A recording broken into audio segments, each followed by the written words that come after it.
Hey everybody out there in YouTube land. It is late January 2024. It's been several weeks since my last bookstore visit.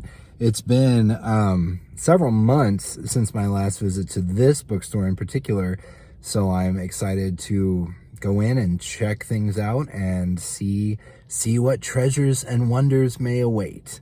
So just a moment, I'll be right back with you and we'll take a look and see what we see.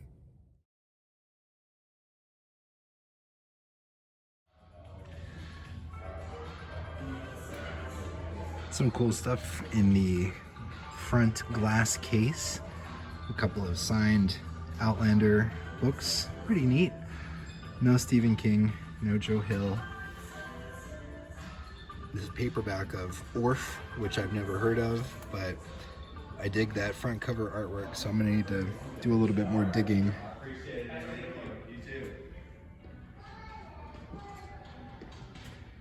Here are these books are still special, but I guess not special enough to be locked behind glass. Usually first editions, collectible things. Nope, no Joe Hill, no Stephen King, but there is another shelf. She blinded me with science.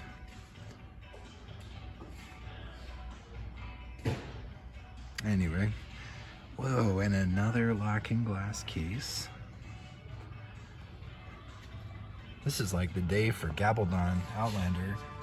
That must be probably a first of Outlander for $100. But this is not a Diana Gabaldon channel.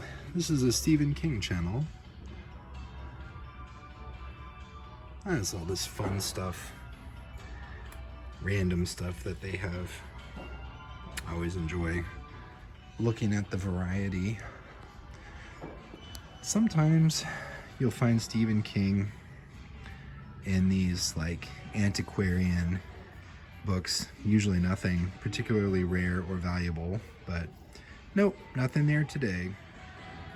There is a first edition of Wizard and Glass behind the counter in the extra valuable book section.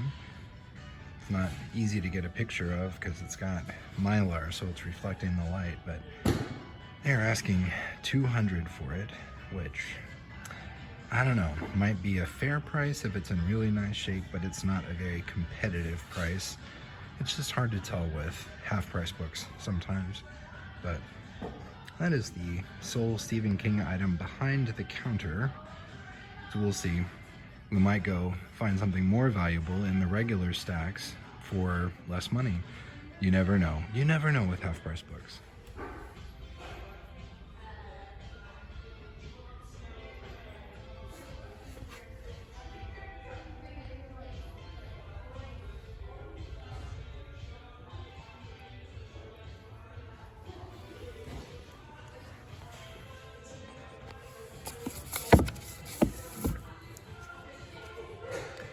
Foil on the cover of this, probably a first edition. Some pretty bad spade on the fine, some pretty bad fade on the spine. Price in the jacket. Yeah, it's a first. Binding issues. Anyway, kind of some slim pickings today, unless you were doing some kind of a craft project where you needed half a dozen copies of 4 Past Midnight and you didn't care what condition they were in. This would be the place to go today. But yeah, no Joe Hill either. So that's how it goes sometimes. Kind of slim pickings, but no worries. Well, so it goes. As Kurt Vonnegut would say, so it goes. I leave the store empty-handed. That's perfectly fine. I didn't know if I was in the mood to buy anything, even if I found something. If it had been a great enough deal, I suppose I would have. But that's, you know, how it goes. Sometimes you go in and you look around and there's just not much. I'm going to remind you that Stephen King is a very collectible author, and when you find great values and treasures on the shelves, it's more of a exception than the rule.